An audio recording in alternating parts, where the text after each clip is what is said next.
Hey, welcome to the 342nd episode of Just Shoot It, a podcast about filmmaking, screenwriting, and directing. This episode is brought to you by patrons Ethan Eskelson and Turtle. I'm Matt Enlow. And I'm Warren Kaplan, and today we have Robyn August back on the podcast. He is a filmmaker. He made a small indie comedy a few years ago, came on the podcast to talk about it. I believe he was the one and only episode that we did of the feature. Yeah. Yeah, where we're doing Which maybe we bring back. We wanted to do like short form episodes. Yeah, with kind of like first time filmmaker, done a ton of 1,000 music videos and commercials and everything else, and been working for a while, but it was his first feature film. And then lo and behold, Matt and I saw that he had a movie at Screamfest, and it's October. It's Halloween month. But yeah, so he's back on the podcast. He's talking about his new movie. It's called KillHer. You can see on Instagram, KillHer_movie is their handle. And, you know, we just have a fun chat about going from tiny movie to a bigger movie and pretty quickly and finding success with that. Yeah, it was great to talk to Robyn. You know, he reps that Just Shoot It hat, which is much appreciated. But yeah, like you said, it was a pretty quick turnaround from his first movie to KillHer, and he's living and loving life. It was nice to catch up, and I think there's a lot of great nuggets that people can pull from this episode. But you know, I think it's also nice just to see the illustration of the evolution of someone from their first feature to their second. You know, and to make that incremental leap. You know, I think on the show we talk a lot about how we've all heard the glossy stories of, you know, Tarantino or Spielberg or whomever, you know, just being born a genius and then, you know, genius has got a genius. But for the rest of us who maybe don't have those opportunities or whatever, have to, you know, have that incremental success where you're iterating, you're building, and you're getting bigger and bigger as you go. This was a really great case study for that. So you want to catch up or you want to just talk to Robyn? I thought I was going to shout out Screamfest, which is, if you're listening to this now, it's probably too late, but shout out to just genre festivals are really fun. I had a great time. His film was playing there. My wife was in a short that our friend Liz Manischel directed that was part of a shorts block. So it was a nice excuse to go to Screamfest. And so if you are in a town that has a genre festival, they're probably around this time of year. Not all of them. Your, you know, Overlook is in the spring, I believe. But like, it's a real treat to go out and watch a scary movie or a funny movie or a campy movie with people. So I recommend it. I want to watch some scary movies. I want to watch Pearl, which was recommended to us. And I would like to watch, I think I'll watch Smile. Well, and our editor Noah mentioned Barbarian. Oh, yes. I am a scaredy cat. So I don't love it when things are too scary, actually. I have a hard time with it. I watched Misery the other day, and that's most just like a taut thriller, really, but there's a few gruesome moments, and it made me real squirmy. Yeah, the body horror stuff gives me a hard time. I realized as I was at Screamfest, you know, all festivals will do that like kind of like little intro film that'll be like, you know, set up the rules, thank some sponsors, that sort of stuff. And they tend to really show a festival's personality, you know, are they cool motion graphics, or are they made by the local filmmakers, all that stuff. I always love them. And the Screamfest one is like, you know, all sorts of different monsters are at the movie theater together, and, you know, you're cutting in between things. And I was like, oh, this is what I love about horror is I love camp. I love the playfulness. I love the inventiveness of you know, anthropomorphized monsters and things like that. That's the stuff I love about that world. And like actually getting scared, I like being thrilled, I like having fun, I like being imaginative, but I don't want to necessarily get terrified. Yeah, me too. I guess I'm not excited about the being terrified, but unfortunately this works on me, but whenever someone says like, you should know nothing going into this movie, Sure. that kind of gets me excited. And, Yeah. you know, like those Ari Aster movies, like Sure. there's some that just like are so, you know, it's just fun to go into a movie that you just either you haven't seen a movie like that or it just captures you so well, or there's something like so clever about it, like a Don't Breathe or like Don't Breathe. Babadook, just like perfectly I would executed. say Don't Breathe is more of a thriller than it is a horror movie, and I do love suspense. Right. Anyhow, well, It's awesome.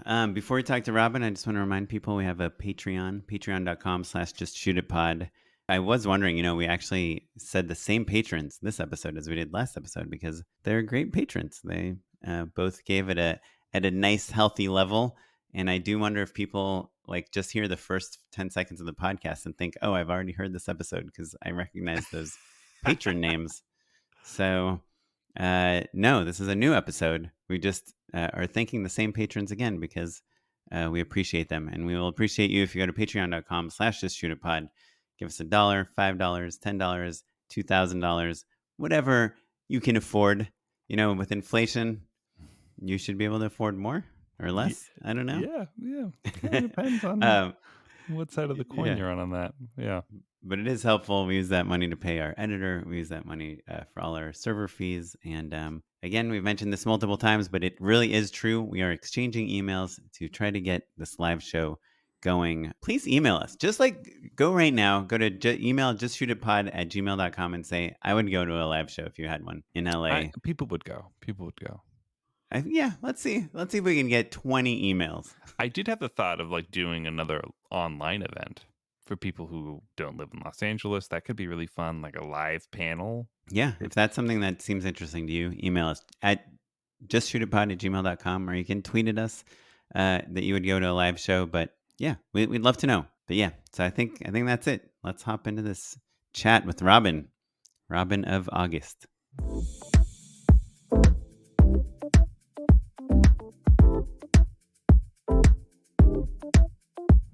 Cool. We are here with Robyn August again. Second timer. Welcome back. But Robyn, just for our future guests, he is wearing a Just Shoot It hat as we speak. We would love it if you future guests also did that. Would make us. It just sets us up for success. I feel like this is my good luck hat, man. I wore this on set like almost every day. Yeah, I think you posted some photos, right? Yeah. Hell yeah! It does truly feel awesome to see like, oh, a Just Shoot It hat on set. That is the goal. That's why we made the hats. There you go. I mean, it's perfect. It's a hat that states exactly what's happening. So I think it was pretty perfect for the moment. Matt's thing is like, if we ever are working on a production and someone on the crew, oh my God, like knows the show, then we give them a hat. If you don't want to go through the Patreon, just work on a set with Matt and me and tell us that you listen to the show, and we'll give you a hat. That's true. Well, I'm going to need another one because I'm probably going to wear this one out. So. Yeah, there you go. Cool. Yeah, you just double your Patreon. At this point, I've been promoting you guys. Like, no, I'm just kidding. I'm kidding. I'm part of the family. We have Steven Kepfer, who's been Sambo Steve on Twitter. He's been on the podcast. He wears his hat on set all the time. Yeah, so, nice. Yeah, feel free to. And so does Carlin, who's been on the podcast. You know what I would love? I would love it if people who listen to the podcast, if someone recognizes a Just Shoot It hat and they become friends or like work together, that's like the next level dream, to be like, it's like a secret handshake. We can manifest this. Yeah. I think this is possible. I'm actually going to work on that. I'm going to put my vision board up here. There you go. And it's just going to be all your hats. Thank you. Just a bunch of pictures. Well, for our listeners that maybe are newer listeners or haven't heard of you before, you made a small indie dramedy. It was like 2000. It was the end of 2018 and the beginning of 2019 that we wrapped. But it came out during COVID, right?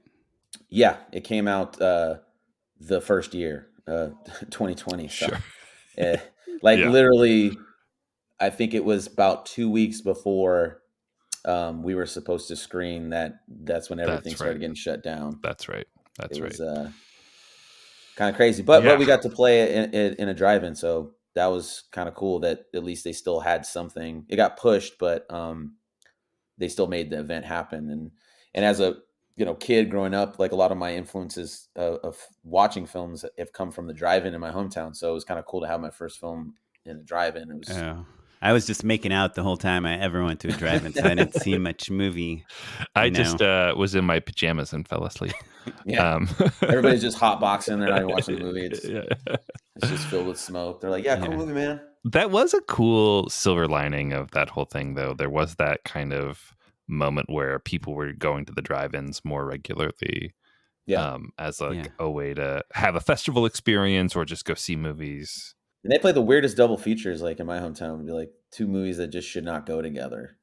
It would be like, "Why am I watching this after this other movie?" Right. It's like The Exorcist and like Wizard Yeah, of Oz. like, Ew. but yeah, it's something like that. Like, like, nobody's curating this properly, are they?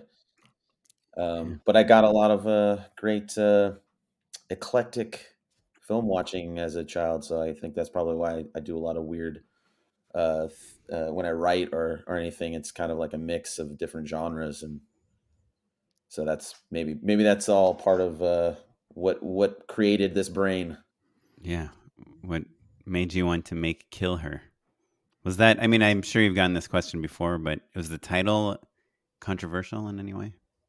Well, that's not the original title. I just kind of wrote a bunch of different titles. I didn't think it was as controversial until I guess everything is controversial nowadays. So it's like Mhm.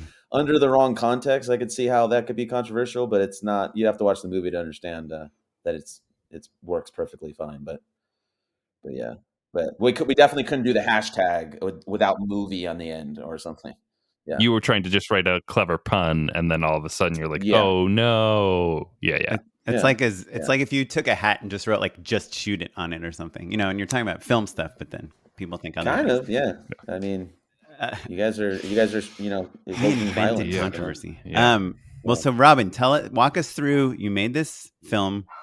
It came out during COVID. It played some drive-ins. What happened? Did studios contact you? Did they say what's your next $100 million idea? Did you Oh go man. bankrupt and move home with your parents, or or was it somewhere in the middle? Take It's us all lining up take us now. step by step All making sense. from like what that last feature did for you and how it led you to this second feature. Yeah, I'll say don't hold your breath on making any money anytime soon. As if you don't have like a star in your film. But yeah, we made the movie. People liked it. It won awards. Gravitas Ventures picked it up. Um, it's an 8-year deal. Uh, and eventually, hopefully, I'll get my investment back and maybe even profit, and I can give some checks to some of the actors. But for me, it just really was like about making the movie and just Hmm. doing it. Is Gravitas is just doing domestic, right? Just a U.S. release. U.S. and Canada. Okay, and so do you have international Yeah, distribution also? I don't. I was thinking of looking at that, but I also heard mixed things about other filmmakers that I knew told me that it's sometimes not worth it. So Mm. Right, because you're still um, like you're getting subtitles in different languages. You have to redeliver everything. It's not like yeah, it's not like, oh, I've done all of the work, so why not distribute it everywhere? I think with our film, we basically limited it to every English speaking country. So you wouldn't have to worry about So we all didn't have the to worry about all the other stuff. Yeah, yeah. smart. yeah. I heard. I mean, it depends on like who what deal or whoever's doing it. But for some of my friends, they said that there's a bigger chance for them to um, torrent it Mm, Mm. and they'll give you like a list and this might be just one company that they went through and not obviously everyone, but they would get a list saying oh, all this money costs this for promotion, but without giving you any detail of what that was. So like they literally could just do anything mhm, and say, oh, that costs this amount of money. So it didn't sound like you're really going to make any money. I would just say I would do it just to try to get out there more and get mhm. more of the world to watch it, which is, kind of the main point of that movie in the first place. But Yeah. For what it's yeah, worth, I don't know. my experience with international is like totally the opposite. Like the US, Oh, we really? had, we were in every Walmart, every Target, all the stuff. We like barely saw any money, but international was a lot more of just selling off the territories. So we weren't responsible for dubbing or Mhm. subtitles or anything. It's just South Oh, America, okay. $100,000. England, like or UK or whatever, $5,000. Tajikistan, five hundred Mhm. dollars. Like, and you literally just get a certain number of dollars for each country. We did airlines too and cruises, and we did but it really does depend on, does your movie have international appeal?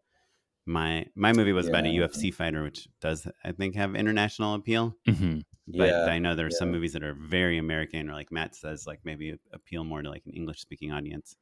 But because MMA is really big in South America, we actually made, I think, our biggest return came from South America.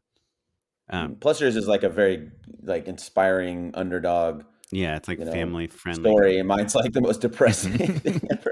I don't know. People be on a plane just crying, going, "Why am I watching this?" Yeah, Well, which I have done before. so Robyn, Um, so you made your first film, mhm. and then pretty quickly moved into making KillHer.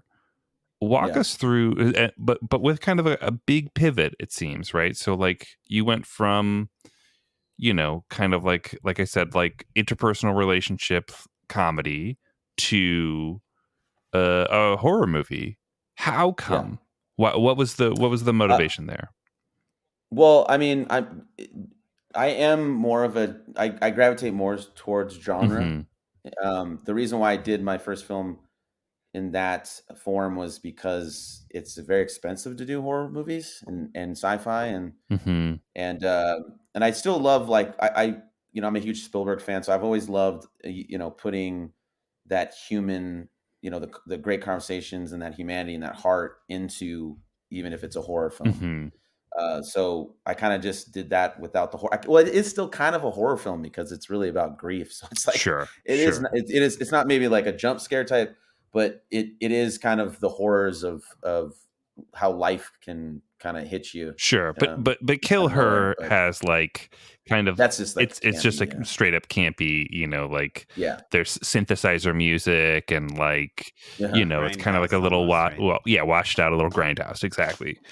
yeah, totally. So you're saying though that maybe Kill Her is more true to your voice. Well, I mean, I didn't write the script, so I would say that the genre itself is definitely one part of horror films that I like. I like elevated Mm-hmm. horror. I like just straight up campy, good time horror. I grew up. That's like my whole life. Besides going to the drive-in, would be going with my friends to the video store trying to find the newest horror film that would scare us. Mm-hmm. I mean, that was just like one of my joys was just reading Fangoria magazine. I just loved. I loved not only the idea that it scared me or made me feel alive. I also just love the art of it and just the Mm-hmm. practical effects Mm-hmm. and how it's made, and it just fascinated me. So, Jeremy Saulnier um, calls it the arts and crafts parts of filmmaking, which I always loved. I was interesting. like, oh Yeah, yeah, like a rubber arm, or like cutting on a whip pan to somebody getting stabbed, like the kind of the yeah, stuff that maybe, especially when you're young and you're just figuring it all out, like the magic tricks of it, I think horror yeah, kind of lends itself to, for sure. Yeah. yeah. So I mean, a lot of the films I would make as a kid, with the camera that I stole, were like kind of comedy horror Sure. films. So it does make sense that I guess KillHer would be probably closer to my personality as far as the humor and the horror and the fun and the different, just kind of like maybe that's also with my music video directing, just kind of trying to figure out a unique way to shoot something that's not just your Hmm. like something you would just expect to do, just turning it on itself and trying something that's different um, is always fun. And I think horror films or even sci-fi, not so much comedies, it's a lot of conversations that you can really do that, unless you have like those comedies where it is that kind of mix of it's like a murder mystery comedy Hmm. or Or like something. the You can kind Seth of do a lot of Rogen, that fun what's tricks. that movie? Yeah. The Alien Attack, End of the World, Yeah, actually, actually, I just watched that with my dad. He'd never seen it before. End of Uh, the World, right? this is the Or end. This Is the End. This Oh is the yeah, end. yeah. Yeah. This is Halloween Ends. Um, so I didn't realize you didn't write the script. How did it come to you? So I did this short film called Cupcake, which is a proof of concept for a feature that I wrote that I'm trying to pitch right now. I'm trying to get made. And there was an actor that I met actually in Mexico when I was on vacation that I thought was good for this role in this short film. His name's Ron Roger, and he's actually one of the producers on Kill Her. And he just met these two lovely people, Ned and Lon Kistner, that just moved to LA to pursue producing. Mhm. Um, and they had worked on one film already that wasn't quite finished, but it was they were like in it with other people, so they wanted to do their own film that was like just them and their new company that they created called Lankus Entertainment. So we just had a meeting with them and said, hey, or Ron said, I'm a producer, I'm an actor. My friend Tom Quiche is a writer. My friend Robyn's a director and a writer. Let's all just chat and maybe we can come up with a project. Mm. And so we got together, and at the time I wasn't fully finished with Cupcake. So I wasn't really comfortable sending it off to him just yet. And Tom already had a script ready to go, which was this one, and it was already made to be made low budget. Mhm. So Mhm. we just did a bunch of Zoom meetings, and then we got together at their house and outside with masks, and we all just kind of did a very far apart table read, and it just kind of went from there. And then finally they said, let's make this movie. Did So they watch like your work? Because I'm looking at your website right now, which does not have one mention of KillHer on it, by the way. yeah, I know. Yeah, well, I mean, it just screened, so, and we don't have an official trailer yet, and I don't know if they want to keep the poster that I made. Hmm. So I kind of just haven't really done that much yet, but I do need to update my website. Thank you for reminding You're me. welcome. But your You can music count on videos, like Ryan for that. very much just looking at the thumbnails are like, I mean, there's one where some guy's carrying a decapitated Yeah, head, and just like, I mean, it yeah, feels like someone who's got style and a kind of a horror genre leaning. Like, so I guess I'm curious, was he just like, I got a friend Robyn that directs movies, or were they like, check yeah. I out mean, his I didn't even stuff? think, well, I didn't even think I was gonna get the job. I think they were very. I think having the feature film, the first film, gave them confidence that I could do it. Definitely. But I actually talked to them after the filming, and Ned came up to me and he let me know. He's like, you know what, we weren't sure. We were probably going to go with someone else. We thought you were just too green, and we took a chance on you. And basically, he said just after seeing me work, he said I'm glad that we made that decision because I think you're awesome. And I was like, wow, that was really felt good to hear that. That's So awesome. I'm glad that he took a chance on me. Yeah, it's funny how common that story is. I'm sure, Matt, you've had it too, where you get a job and you're like, No. yeah, they must have seen my stuff, seen my it, and you find out after the job, they're like, yeah, we had no idea who you were. We were just like Yeah, desperate for yeah, someone, and yeah, it turned out it yeah. It's was like, okay, not cool. bad. Yeah. Yeah. Uh, No, that has happened to me for sure. right, but you have a whole body of work. I mean, you have a million music videos you made. Yeah. But I mean, making a film is It's a just a different deal. feature is Sure. just Yeah. it's a beast. It's totally different than making music videos or shorts. Right, but I mean, I guess in terms of like style, like storytelling, you've Yeah. done the feature, and then style and visuals and all that stuff, and just Mhm. imagination, like you got the music videos. So Execution. seems like Yeah. Yeah. Yeah. a combo. Well, I mean, I had enough horror short films that won awards and that I got to show them, and so I think that gave them some confidence that they knew that I knew the genre. Um, and yeah, they just I think that was probably a combination of just shooting a feature already and doing it on my own with not very much help, as far as like I didn't have a huge crew and wasn't SAG, Mhm. and seeing that I was able to do that, and to see that I actually had a grasp on horror based off of like the short films and stuff that I did. I think that's what gave them kind of the confidence to pull the trigger with me. So Describe to us then, like, what was your crew size? Give us a little bit of like, how many days did you shoot? Paint us that picture real quick. we shot in 12 days, not much more than my first film, which was 8. Rock and roll. Like, did you have the script and then you guys figured out the right budget for it, or did you have the budget and then you kind of wrote the right script for it? Well, we had the script. Tom wrote the script specifically. Like, he was actually going to shoot it himself. Mhm.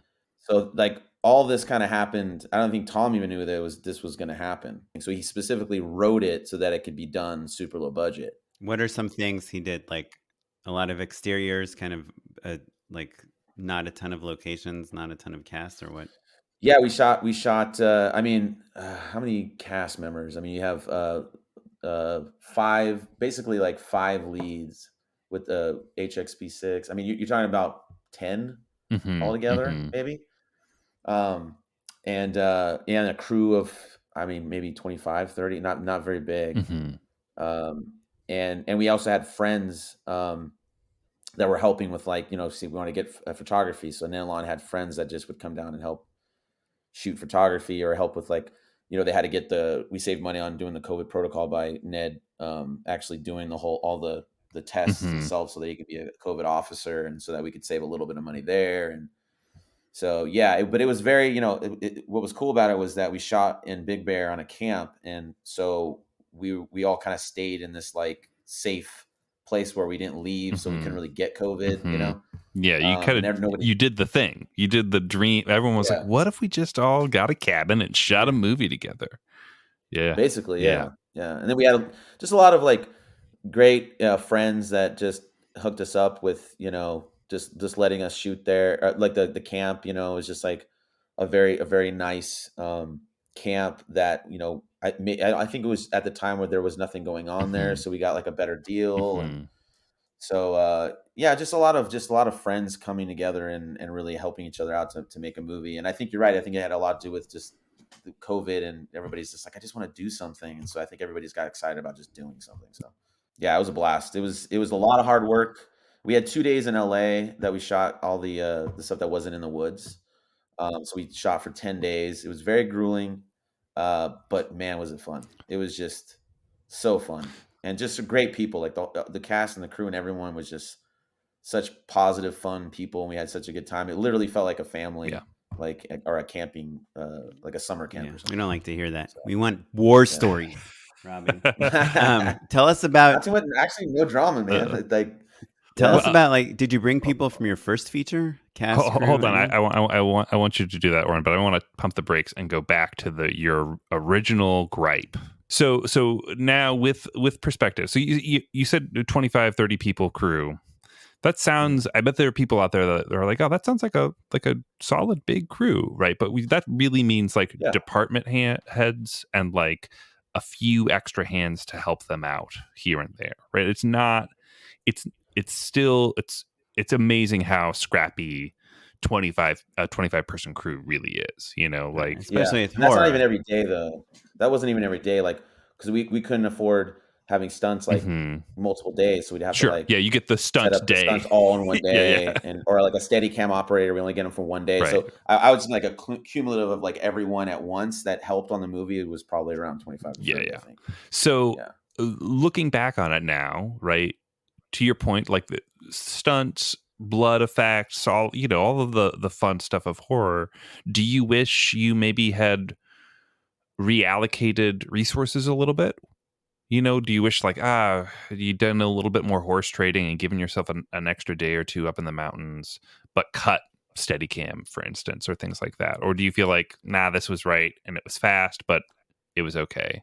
The hard part is especially as an upcoming director and trying to make a statement, and it's not my it's not my script, but I'm trying to take the story that Tom made and trying to turn it into this, like, bigger thing, by doing this kind of fun, outside of the box ideas with it. And in order to do that, I need more toys. I need I need to do more things that are going to get people's attention, so that I think I had to trade that off to, like, get those things that I needed to at least get those scenes that I wanted in a certain way that I think were going to be the good scenes. And it just have to sacrifice, my own paycheck, some people had to sacrifice, a lot of people had to sacrifice theirs just to make a better movie. I mean, and to get the things that we wanted. That is the advantage of only shooting 12 days, is that then it's like, okay, well, 12 days of not working is a lot easier to stomach than 3 months of not working, right?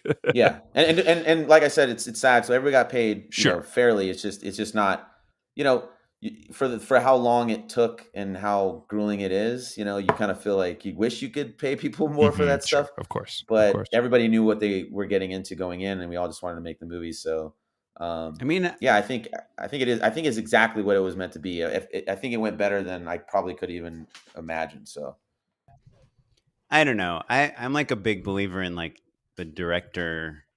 Even my first movie, I put in 100,000 of my own dollars. Yeah. And I got paid $10,000 to direct it. So it's like me putting in $90,000. So it's not like I'm really getting paid, but there's something about getting paid Mm-hmm. that makes you, at least when you're just like, it's just weird when you're the director and editor and all these things, and you're having to do these side gigs and take your attention away from your movie in order to survive. Yeah, well, I had an editor for this one, which was great. So I mean, I could have edited myself, and they would have paid me for the editing, Mm-hmm. but I wanted to work with someone else Mm-hmm. Right. together and have, like you said, like I wanted to be able to not be so overwhelmed with everything. So I actually worked with an editor very closely, but I let him do his thing because he's a very talented editor. He's an old friend of mine. He's worked on Mr. Robot and Homecoming and some great Oh, shows, cool. and he's been wanting to do a feature film. So his name's Chris Carell. He's a great friend of mine for a long time, and he's awesome. And so I let him kind of do his thing and work with him while I was doing some of the VFX that I knew was going to cost too much Mm-hmm. money for the budget we had, the big stuff, and then the little stuff I didn't want to have to do. I was like, can we just pay Sure. VFX team to do those things that are boring, like the masking of certain things. So I just worked on like the kind of big stuff, and they did, every one of those jobs had a rate, like, Mm-hmm. you got paid. It just wasn't like, it's not, I'm not making Spielberg money, Right. but Right, right. but you're right. Yeah, like, it would be good to get to that place, and I know that if I just keep working hard, especially seeing what happened with Party With Me to this, to me, Mm-hmm. it's just like another stepping stone to eventually getting what that should be. Yeah. Well, and At least I'm hoping. I think I was being cheeky about saying like how, like, only shooting for 12 days makes it a little easier to stomach. But that is true. I think like every person, I think when they do that feature, they are confronted with a handful of decisions. And I think, Oren, your point is like, it's less about the money and more about the attention that you can afford to give to it, right? You don't want someone wraps their movie and then is like, okay, where's my next gig? Or is like texting with a producer to like line the thing up for like the following Monday. Like that's not the place you want to be in headspace wise, but that's going to be different for every person in every circumstances. Like what your living costs are, how much you have saved, all that stuff kind of adds up. Yeah. Um, Yeah, that's the tough part too. Is like this whole month, like I went on my first vacation in a long time, and it was not fully paid. Like it was paid for the most part through like this company that I started with my buddy. And so like I got a lot of free stuff, but I was away for 19 mhm, days that I couldn't have work. yeah, And then now I'm going to award shows, and Yeah, and it's like this whole month going is to shot, and festivals. now I'm like, I needed some work coming up here, guys. Like, so yeah, it's a little tough. It would be great to get to that place where like you could do one big, film or two, and then have a good little nest egg to not worry about it so much for a while. But yeah. yeah. I have a little factoid for you. I always think about this when people talk about, especially their first horror movie. The original Evil Dead shot for 12 weeks. Wow. Yeah, But wasn't it made for like it was nothing too? literally made with dentists' money, and not everyone stayed for that full 12 weeks. Like they literally, this maybe will be my unpaid endorsement, but it's well chronicled that like basically the actors like kind of halfway through the shoot are like, this is abusive, we're done, we're leaving, I'm not shooting the rest of this movie. And so there's a lot of shots that are just like dirty overs where one of the 3 or 4 people who stuck around is wearing a wig and another actor's costume.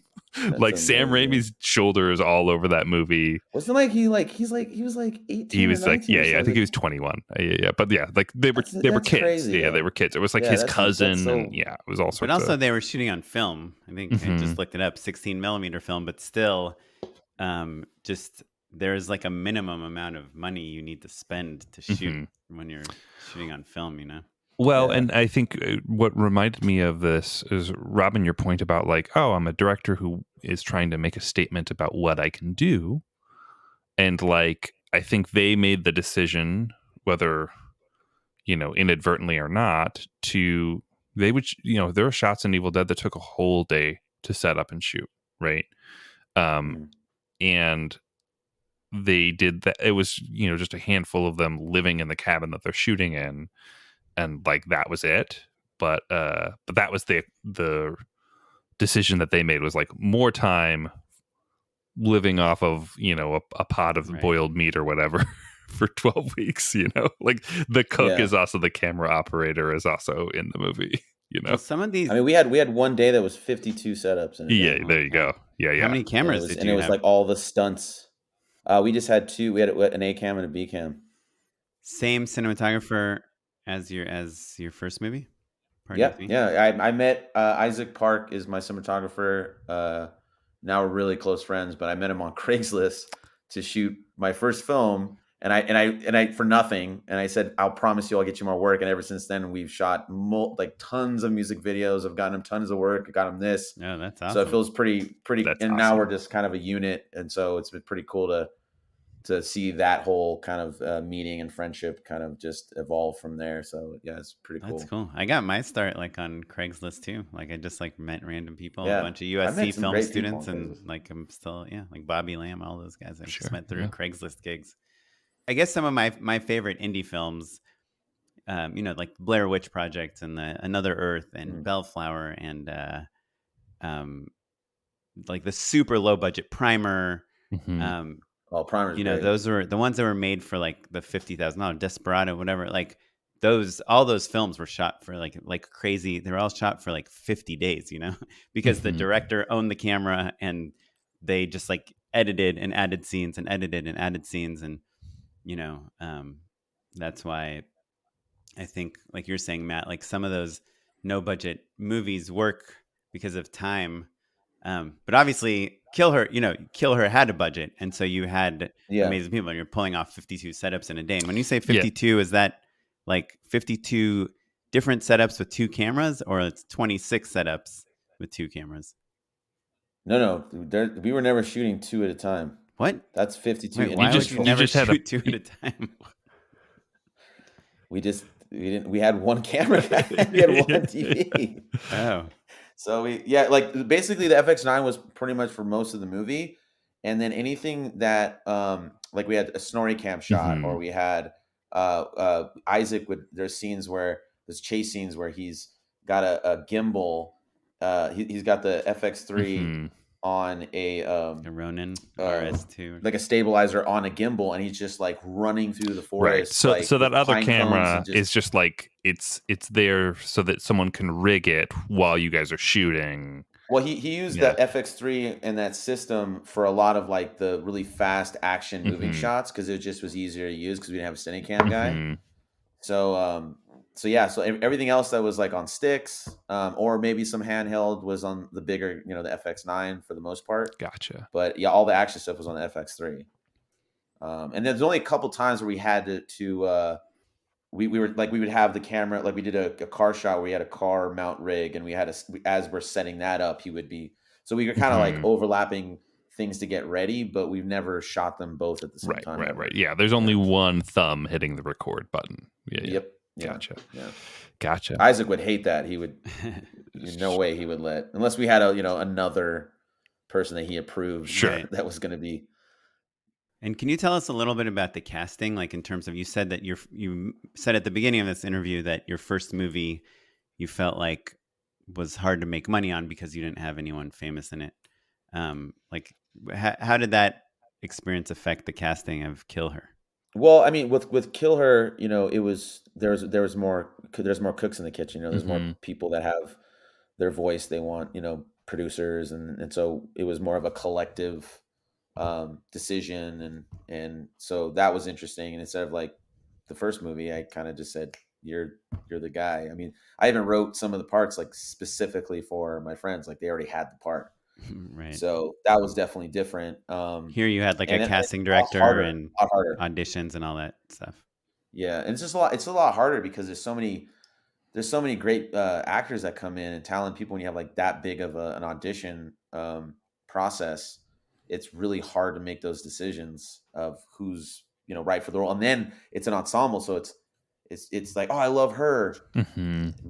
but she's great too. But I feel like them together might not work, or they're too similar. So it's like trying to figure out that perfect formula of who fits together. They feel like real friends, and so it was very interesting. I've done that before with like a web series, doing like a full big casting process. But I never did it with so many other people that had their own ideas and input on that. So that was definitely interesting. Right. And you have money people that are Right. putting their 2 cents Yeah. in. But they were, I mean, for the most part, they were pretty, Ned Alon were very open to, I mean, they'd have their thoughts and they want to be heard, but they were they were like, we trust you guys. Like, we trust that you're the creatives and we trust you.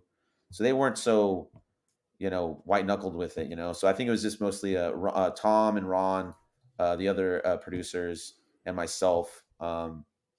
Ned Alon kind of let us start. They would just say, "Hey, what do you think?" Maybe it was like a tiebreaker or something. They would come in, but for the most part, it was like Tom, Ron, and myself really kind of making those decisions for the bigger decisions of the cast. So, And did you try to go for like names or anything? yeah, we tried. We actually we reached out to Bruce Campbell and Sure. Yeah. yeah, Robert England. Like, we thought like we can get one day a stunt Mhm. actor for this certain part. That would be pretty cool. But we met this. We started putting out to just other people, and this actor Harrison White just killed the role and was totally just not what any of us thought the role was, Mhm. and he just made it his own, and it was just so like that's the character, like, done. So it's pretty cool to have him shine, and he's one of the highlights of the movie for sure, and everybody loves his character. So I think it worked out pretty great. Do you think that in horror, like that's less important to have a name? Well, I mean, I told them, personally, as a horror fan, I think if you have like a horror icon, it can Mhm. help to get people to watch it. I think people are going to watch horror no matter what if they're a horror fan, but it always helps. It's like, oh, that's Robert Englund's in the movie. Maybe I'll check that out if they're a fan of Robert Englund or Bruce Campbell, of course. But I told them, I said, if you can't get somebody that's that kind of big of a horror icon, Mhm. then get like a famous comedian that wants to do films that hasn't been, or something like that, like a Pat Oswalt or somebody that's kind of has a presence Mhm. or a fan base. But other than that, I don't think it matters as much to horror fans. I think they just want a good horror movie, no matter what. So now, having come out of it, you've premiered and all that. Can you talk about the future of the film? Like, I imagine you probably have like a good number of other festivals that you guys are at least looking at. What's the big picture on that front? Yeah, I mean, we're playing. We got the encore that's playing tomorrow, Mhm. which is pretty exciting, and then we're playing on the 27th in at Twin Cities Film Festival in Minnesota or Minneapolis. Um, and I'm going to that, which will be fun. I'm excited to Awesome. see like a whole other audience, not an LA audience, and see how they feel about it. And plus, like, the premiere was super fun because it was all the cast coming back together and seeing each other again, and all their friends and family there. So it's like a lot of it was just a circle of who worked on the film Screamfest too. is So I want to at the see. Man's Chinese Theater too. So it's Yeah, like it was cool. that's as cool as Yeah, it the whole gets. cast got to put their Yeah, handprints in the cement. yeah. Well, but, I mean, we didn't really have a rap party, so it Mhm. was kind of felt like also this really cool rap party. A lot of the cast and crew hadn't seen the finished film yet, Mhm. and so that was nerve wracking. I'll say that. Like, it's one thing to try to make a movie to get fans or people, audience members to like your movie, but then also the entire crew that busted their ass working on this thing is Mhm. seeing it for the first time. It's like, as a director, it's a little nerve wracking because you're like hoping that they're happy with what I did with the movie that they worked really hard Yeah. on as well. The So worst is when you have like a cast member that you basically cut out of the movie and you forget to tell them before the premiere, and they invite their whole family. or you even you didn't forget. You just have been putting it off Yeah, until yeah. the point of no return. You're like, oh, I Um, meant to tell you something. Sorry, Cassie. and Robin, forgive me. I know that you're not a, a, a capital P producer on this, but um, I realized I'm curious about post. We focused a lot on production because that's the fun stuff, but post is also super fun. oh yeah, Did you I feel love like those. you had enough resources allocated, or like what? Tell us about that process a little bit.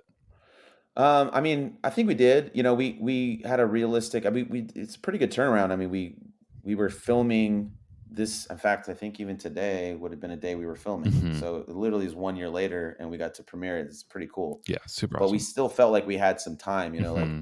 Chris. I think we got a good 3 weeks Hmm. fully. Like, he worked on it on his own, but then like 3 weeks coming in it with the director's cut. Hmm. I got like at least like 2.5, 3 weeks, which is a decent amount of time. And then we did, the producer's cut. And so I think, between that time when he's working on it, I was working on effects stuff and getting that What kind of ready. effects are you doing? Like After So Effects type stuff, or?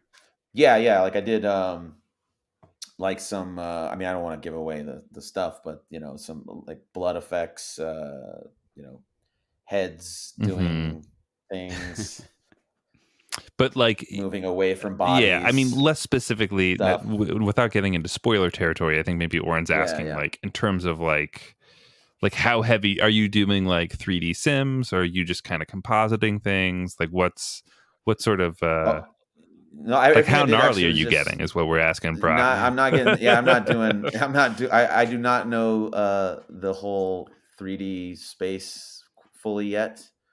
So it's just all the tricks I've just learned from like using After Effects. Mm-hmm. It's from music videos and just knowing how to film it. Like I knew going in what I wanted to shoot and just filming it a certain way that I know that I could do the VFX for it. Mm-hmm. So yeah, so everything we did was pretty.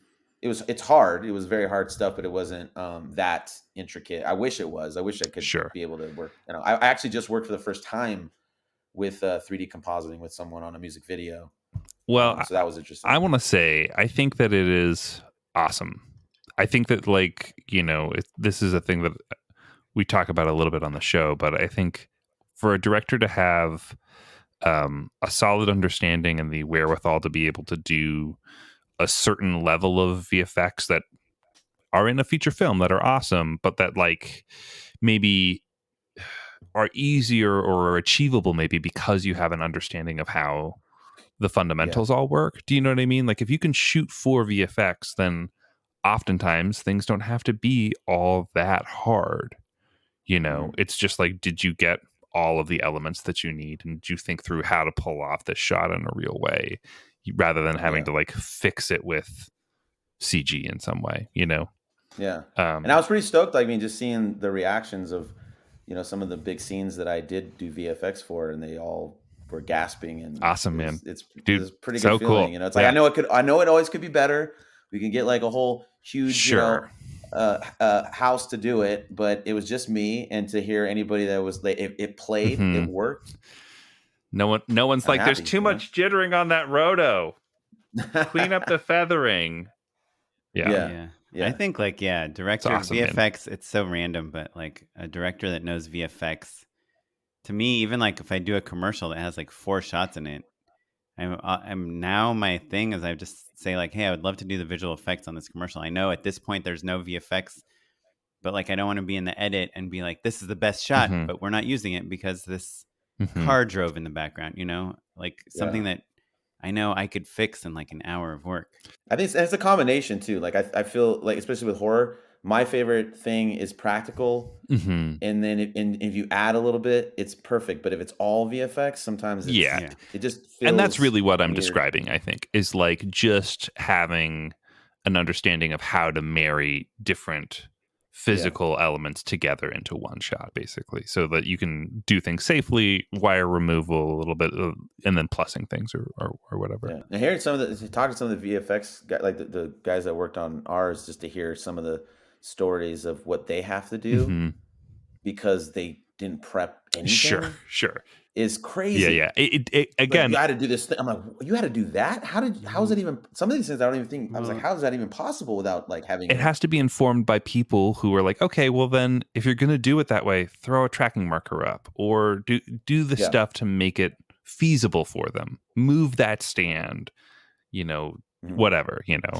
Unless you're like, we had a couple times where, and I've done this on music videos as well, where it something happens and we are running out of time, and I know I didn't want to do that shot. I did not want to do VFX on that shot, Hmm. whether it was like masking or Hmm. something.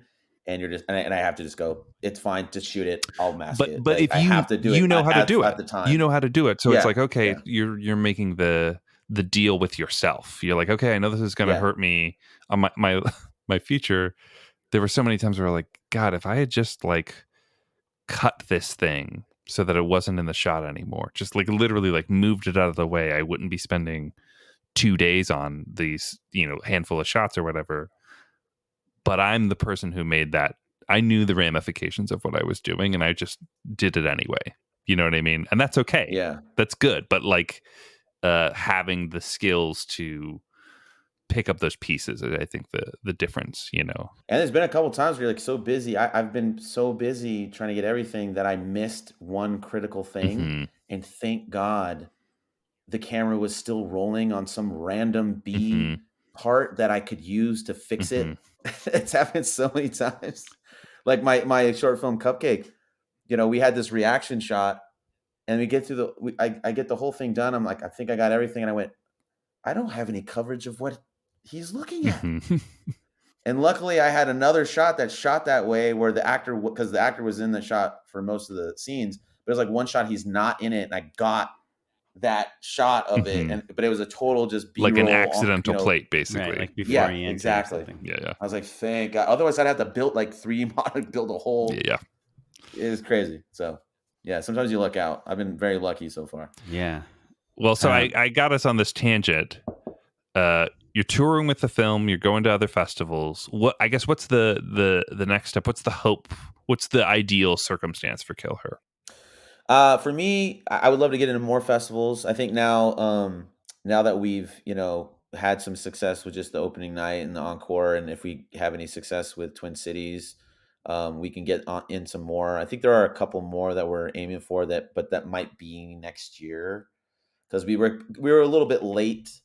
We like barely got it done within a week before we had we had like 1 week to get the DCP and we just got it. So we missed a couple. Like it would have been great to get. I think we submitted to Fantastic Fest like the last day at the last hour. So we already kind of knew like this is probably not going to get it. Yeah. But hopefully maybe some stuff the beginning of next year. But I mean, my hopes honestly are just that for people to watch it and to enjoy it. If you like a campy, fun, throwback to a slasher movie from the 80s with that's not taking itself so seriously, I think you'll enjoy it. What's the log line?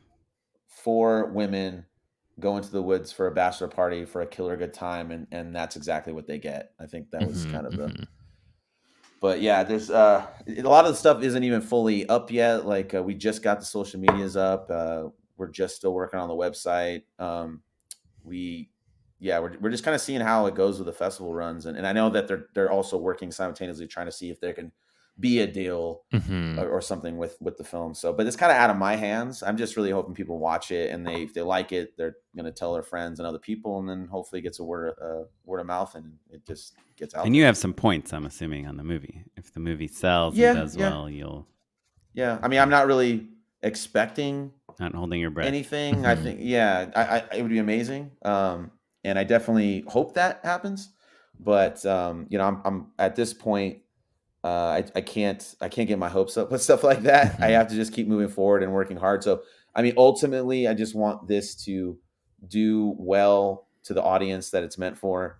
And if that does well, then it can lead to more work. It's really just about leading to more work. I just would love to shoot, something that was like my script that I'm trying to shop. I would love to do something that I've written. Not against directing anybody else's stuff, but I would like to not just do that. I'd like to do my own stuff as well. So if everybody's listening out there, my name is Robyn August. I'm a cheap date. It's interesting because the landscape has changed so much in just the last few years, but it used to be that thing where it's like you go to the festival, you better have that script ready to hand to like the person you meet, Yeah. And it seems like now we're really like an internet-based culture. Like it's not. Well, I do have it. That's the thing. But I at this point, I'm just going to keep writing more scripts. So they go, "What's your next thing?" Oh, I have like 10 because I've been waiting around for people to let me make them. Well, it's so funny that you made that point, Oren, because I love Screamfest. I think it's a really cool festival, and also I really miss LA Film Fest. So like I kind of think of it as, I mean, I've never attended AFI, so. There's a big black hole in my knowledge of Los Angeles film festivals. Blacklisted AFI ever since my film premiered there. That's right. I was like, ugh, it can't be that good. But I have a soft spot in my heart for Screamfest. But my criticism of all LA festivals really is that because they're in LA, people aren't traveling in from out of town as much, and there's not that hub. There's not that filmmaker lounge. It doesn't feel like there's, most film festivals, like there's a hotel lobby that you can go to that everyone's going to be at every night. And you get to like mix and mingle with people. You get to meet your fellow filmmakers. You'd be like, oh, I saw your film, all that stuff. That's the magic of a film festival. And I think that LA, sometimes you don't get that as much as I'd like. But I think, Oren, to your point, I think that interaction has shifted and changed and maybe not been totally supplemented, but like all these virtual festivals that we've had for the last few years, I think maybe behavior has changed. And so the opportunity to just tweet someone and be like, hey, I saw your film at Screamfest. I thought it was really great. I made one as well, and become an internet buddy maybe has supplemented the Stella Artois and pop chip fueled conversations of yesteryear. Yeah, I wonder if Stella ever made any money off all their film festival party sponsorship. For a few years, all you drank was Stella. It was in a bucket in the Filmmakers Lounge, and that's over now. But I'm hoping I get a little bit of that in the Twin Cities. That's definitely something that I want to experience. And you're right. Like, I knew the thing that was cool about having it premiere in LA is, like I said, everyone was living in LA, so the whole cast could get together. There's only a few people that couldn't make it. To be so that clear, was cool. It is a prestigious, cool, awesome film festival. Yeah. I'm not putting down Screamfest at all. Awesome. Love it. I just kind of was more just generally speaking, the experience of going to a film festival is changing. Yeah. And I will say, though, I did meet a lot of people that came in from out of town just to go to it. So that was pretty cool. And were you guys just hanging out in the lobby, or maybe I've just missed the party? I was kind of overwhelmed with all the stuff going on for the first night, but the next night I went and checked out Luke's short film, and I got to catch a little bit of a movie that Thomas Jane was in. And I ended up meeting. I just sat there and I just talked to people, and they're like in the movie theater. Yeah, like awesome. Yeah, I was just like, where are you from? And met this guy, and they found out that he was at my screening, and he forgot to get my autograph and asked for my autograph. I'm like, oh, this is cool. Like, just trying to like. He immediately sold it on eBay. Yeah, I don't care. But like, I think if you just go as not like incognito and just chill in the back, and you see some other people that are just kind of chilling by themselves, you're like, hey man, what's your name? Like, you just kind of meet some cool people, and some of them are fans, and some of those are other filmmakers. I think this guy was actually also a backer of one of the other films. So awesome. So awesome. I think it's also coming back. I feel this. There was like an energy that night, and I think it might have been because people are starting to kind of somewhat come out of the whole the COVID coma of just the last. They're like slowly getting back out there. And so there was something kind of exciting about that, of like seeing people again. I had friends that was like their first time they came out in years. Sure. And so yeah. So it was pretty fun. It was pretty cool. The energy was definitely there, and hopefully it'll just get better from here and nothing bad happens again. Yeah. Or yeah. Oh, hold on. A news alert. Before we wrap up, I just want to ask you. I know we haven't talked about the specifics of KillHer too much, and I'm kind of putting you on the spot here. So well, you just gave me the greatest title. That's going to be the sequel. KillHer Too Much. Kill her too much. I thought him.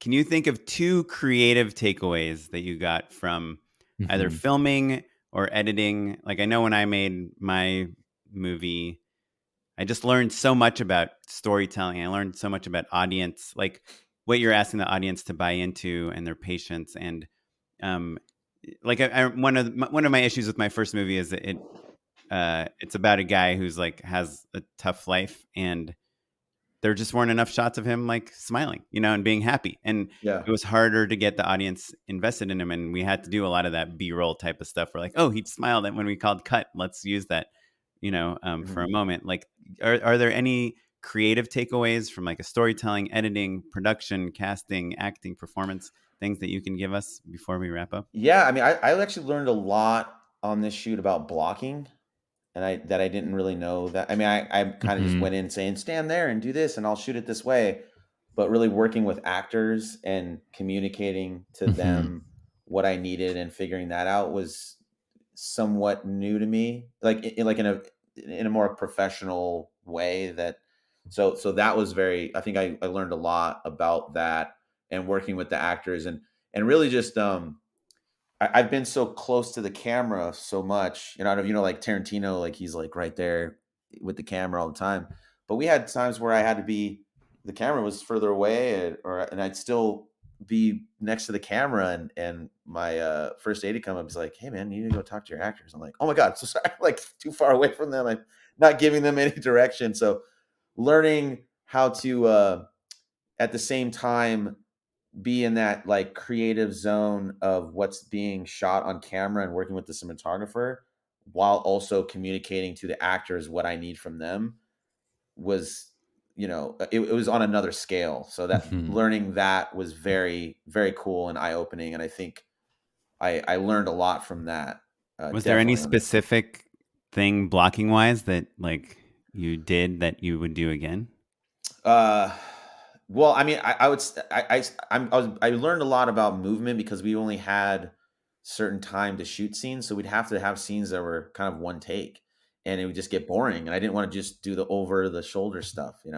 So, um, there's a lot of like in group stuff where I wanted them to like go past camera and then turn to the other. So I wanted to keep the movements to keep it exciting, especially because of low budget and it's just woods. There's not, it's so I think there was a lot of scenes in the movie that I had to use one take and blocking to my advantage to really make the scene more exciting. And there was a lot of the scenes with all the women together, Mm, and a whole like scenes where they're talking. I just wanted like I don't want to just keep doing the over the shoulder, man. It's boring. yeah, So I yeah, but find there's a lot of it. yeah, when I did my movie too, I feel like from a blocking point of view, like one thing I learned is to like ask the actors. Like I know I want you here Yeah. and I want you here because I know these are really cool shots, but can you help me figure out why you get from here to here and Oh, like they what the did. motivation is? They definitely did. There was quite a few times where I had an idea, and then they would say, "Well, what if we did this?" And I went, "Oh, that's perfect." So it was very collaborative. Like they definitely helped me with like what they felt was more natural to do, and it made sense. And then it was definitely like I didn't just go in there and just go, "I know exactly what I'm doing." Like everybody was very collaborative because we had such little time to get this done that everybody kind of had to jump in and put their hats together and really figure it out. And so Well, and that was pretty cool. I'm sure you set the tone and the rules early on. Like it Yeah, becomes yeah, clear. Oh, well, maybe I should pitch Robin this idea because, or I'm free to speak up about this or suggest something. yeah. I mean, I let them know that from the beginning. I love actors. I love working with them, and I want them to have some freedoms there. And if they have an idea, I let them know. It's like I might not use it, might not work for what I'm doing, Hmm. but please tell me because maybe it can solve a problem. I mean, that's really what I've learned just in all the time that I've directed is that you really are like a problem solver, and sometimes you can't do it all on your own. You need more brains to really help figure out that puzzle, and you Hmm. shouldn't get so into your own ego about it and just go, no, you're right, done. Let's move on and give credit where it's due, and we all make a movie together. Yeah. I find a good trick, and I kind of probably learned this from working with my wife, is like sometimes you know something's not working, but you don't know how to fix it. And I Hmm. feel like for years I was just like trying to change things until Hmm. like to fix them. And then I kind of realized at some point that I could literally just go up to the actors and say, like, hey, this is cool that you're doing exactly what I asked, but like I feel like there's something off. Like I'm not getting an energy. Like what do you think you would do? Hmm. Or and like that it's Bring them totally in. okay to Yeah. ask people to say like, hey, something's not working, to have an opinion Hmm. but not have the solution, and have yeah, either the DP or the production designer or the cast And help they you solve feel it. they love it, like, 'cause then they feel like they're it's not they're just being told what to do. They're involved And in they making this know if thing. it's not working.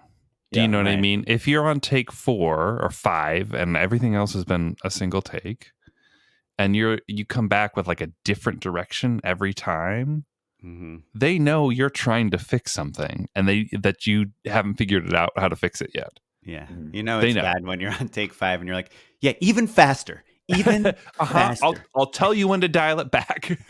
The best for me is when I have enough time, because you don't know the roller coaster ride you're doing sometimes where it's like, oh, you think that'll work, that performance or that Mhm. tone or choice, will work, but then you get in the editing and you realize like the scene before it's so perfect, but now that doesn't work. So I love it when we get what we're going for and we have a little time and I go, just do something. Let's just do something different. Make it be funnier or, and so just then I give have us those a better choices. performance on this next thing. No. Yeah, that's the worst. Like you go up to them, they're like, "Yeah, can you do it again? But this time, good. Yeah. Thanks." Yeah. I do think that stuff is helpful. Like sometimes it's like, yeah, like you just don't care about, like giving something, even if it has nothing to do with anything, I find is easier to like a lot of times if I'm like, just do something different, then you don't get anything different, Yeah. But if you're like, hey, this time you're like more curious about this killer than scared, like let's just see what that feels like, Yeah. maybe Well, I mean, that's I'll give definitely, it and sometimes you're like, I just say, bring it up a notch. That's all I need to do. Because they feel like they're like, I have a choice. I don't know if they're gonna like it, and then they realize I do like it. And I'm like, let's turn it to 11. Yeah. Give me more of that. Yeah, especially on a campy horror movie, man. Sure. Genre filmmaking. Turn that up. To 11. Yeah. Awesome. Well, are you down to stay with us for an unpaid endorsement? Unpaid endorsements. Well, I will kick it off with two real quick. One might be a double endorsement, Oren. You can tell me if I think it is. I'm not gonna mat you and just tell you, nope, already endorsed it. So the first one, what Matt says about half of my endorsements. I've got it's a gun that shoots salt to kill flies. It's called the Bug Assault. I unendorsed it the second time, so it doesn't count. So my first endorsement is Bruce Campbell's autobiography of Chins Could Kill, which is great. I have done it before. Yeah, Oren's smiling at me. If you're a fan of Evil Dead, it's his personal perspective on those films and the rest of his career throughout Hollywood. Right. And the foreword is written by Jay Leno, right? Is that true? Not bad. But yeah, it's pretty great. He talks about shooting Spider-Man as well. But like the first early Evil Dead movies, I remember as a kid when I read that, just being really excited about the way that you can make a film, of being like, oh wow, cool, you can make a movie with your friends in your backyard or in the woods, And so like the first half of the book is really just like backyard filmmaking, and is really fun and entertaining. So if Chins Could Kill is the first one, and then the second one is the documentary American Movie, which was just a Sundance movie. Literally going to talk to you guys about that today. Man, you're talking about making like how long it takes and this like someone just going for it, Yeah. Well, and Robyn, I hope I'm not breaking news, but I do. I do. Yeah. American Movie is it's kind of a two-hander. It's about this filmmaker Mark Burchard trying to make his first movie, and his best friend Mike Shank did pass away. Who was like the coolest? Like everybody wanted to be his friend. Yeah. Mark Duplass tweeted about him and reminded me like, oh, he was just like a solid guy. It was like, it's a running joke in the documentary that like, Mark is trying his hardest, putting his heart and soul into this movie, and he's like, all of the extras didn't show up except for Mike, and then like Mike's in the snow in like a robe, like ready to do it. You know what I mean? He's there to record ADR. He's down for the cause, and I think he embodied. I remember when I watched the movie, I was just like, man, everyone wants a best friend like that. Yeah, that's just always there. Yeah. So pour one out for Mike Shank, and watch American Movie. It is great. Those are my endorsements. Cool. What do you got, Robyn? You know what? I was on vacation for a while, so I wasn't really watching much stuff. I did watch something before that I thought was pretty damn funny. It was called This Fool on Hulu. That I grew up in a town and my brother had a lot of friends like that. So it was actually really funny to me because it just had a lot of the jokes and just the humor of just like rehabilitating gangsters is just really funny to me. And it was just really just well written, to the point, quick, fast episodes that just were funny and got you in it. It wasn't like anything deep. You just laughed, and so that was kind of cool. Yeah, we had one of the creators on the podcast. Oh, really? Yeah, the show before this, Corporate was their show, and I've been emailing with Pat. Hopefully, we're going to get him back on the show. Yeah, I thought it was great. That show's great. Did it? You know if it got picked up or? I do not know. I hope it does. It was pretty fun. Yeah. I think I agree. It's a special show, and there's also not enough comedy, like half-hour comedies around right now. You're just like, oh, I want to watch something quick. I've got 25 minutes. Yeah, there's not much else out there. So it was I co-signed, Robyn. I love This Fool is great on Hulu. I'm gonna endorse. Not to knock on your podcast, I just like a lot of other podcasts. Which one? It's Always Sunny podcast. It's hilarious. Those guys. I love that podcast. It's always either them or us. Yeah, no, I'm just kidding. It's a totally different format. They literally do not know what they're doing, so that makes it interesting. So yeah, and I just love like their weird episodes where they're just like, we're just gonna do this today. Like I think it's just kind of funny. That's cool. No, we love podcast endorsements. Yeah. Matt and I actually listen to podcasts. Get out of here. I thought you'd be sick of it because you're always doing it. I love podcasts. Yeah, love them.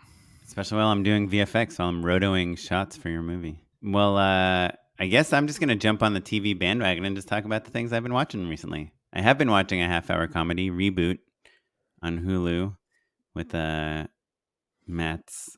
Keegan-Michael Key. Yeah, all of Matt's buddies. Keegan-Michael Key and Paul Reiser is just like... Have you been watching it, Matt? I've watched a little bit of it, and I do love Paul Reiser. Yeah, it's like nothing new. You know, like if you've ever watched 30 Rock or whatever, it's a show about making a TV show, but they just really capture like the generational divide between like the older generation of comedy writers and like the younger generation, and it's all kind of this cliche tropey stuff, but I don't know, I just find it really funny. The trailer was great. Well like done. I just love that speaking of what you were just talking about, the line where she's like, I don't really know comedy. It's like, what are you? I'm the comedy director. It's like, I cracked up where.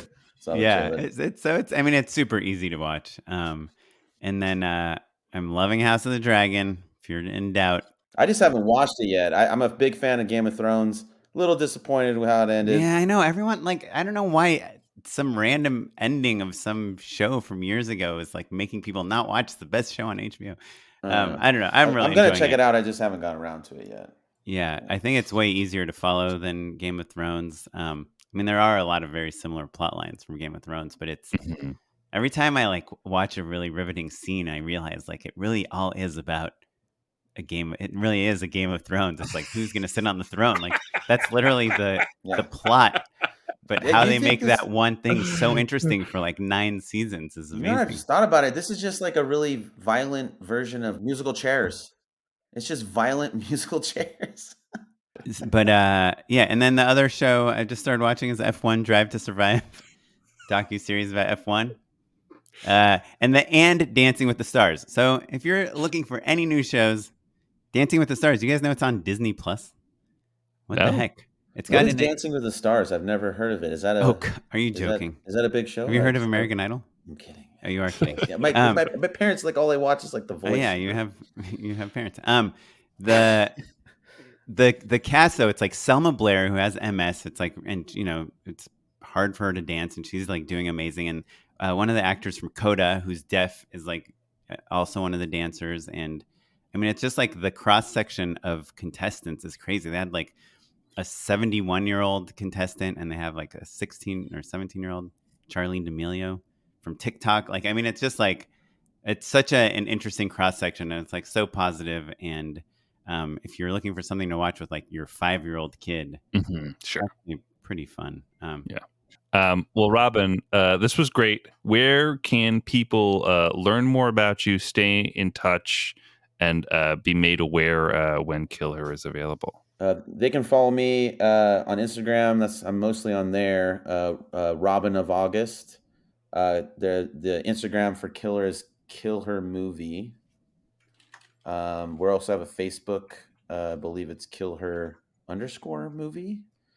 And just, I guess just ask for it, hit us up, and we can send that off to the producers and other film festivals and saying, hey, there's people that want to see this movie, and that would help. But hopefully soon it will be most likely streaming. I don't think it's going to be a movie that's going to get a ton of a big festival run or a big theatrical run, but because there's nothing that does that anymore. So probably eventually on a streaming site. But while it's in festivals, please keep going to festivals. Please keep going to movie theaters and seeing stuff on the big screen. I beg of you as a filmmaker. I beg of you. We will. At least I will. Who knows about Matt? Yeah, I do like it very, very much. So. Okay. Well, this episode, thank you for listening. If you have anything to add to the conversation, if you want us to ask Robyn anything, well, you can probably find him yourself. RobynAugust.com is his website. But you can also email us. We're justshootitpod@gmail.com. You can find us across all social media. We're at justshootitpod. I'm on Twitter. I'm at SmiteyPyleg. On Instagram, I'm at OKaplan. And I'm at Mr. Matt Enlow. You're listening to the Free Music Archive and the artist Jazar. Thanks, everyone. Goodbye. Bye.